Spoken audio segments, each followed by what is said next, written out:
Jours de plus, c'est la rallonge de temps accordée par le conseiller juridique au gouvernement Avichai Mendelblit aux avocats du Premier ministre Netanyahou pour fixer une date d'audience de leurs clients.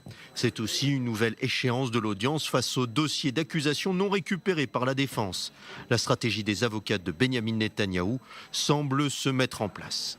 L'argument du manque de temps pour étudier les documents est irrecevable, d'autant plus lorsqu'on sait que les avocats ont refusé de le recevoir. Avichai Mendelblit assure avoir envoyé tous les dossiers par courrier électronique depuis plusieurs semaines. Une ligne de défense contestée par les représentants juridiques du chef du gouvernement.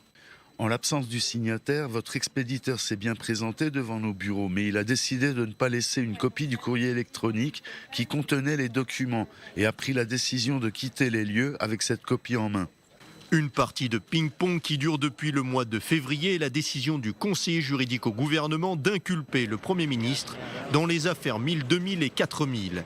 Les avocats de Benjamin Netanyahou réclament depuis des semaines un report du délai d'audience fixé par le procureur jusqu'au 10 juillet.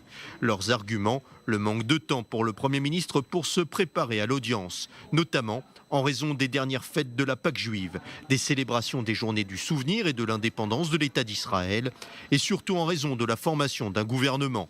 Mais la stratégie de gain de temps du Premier ministre pourrait lui permettre de s'octroyer un parapluie judiciaire.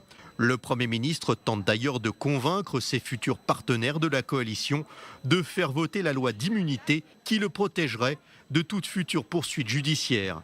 Les représentants des partis d'union des droits, du judaïsme de la Torah, du Chasse et d'Israël Béthénou soutiennent le projet du chef du gouvernement. Sur cette question, le Premier ministre entretient le flou.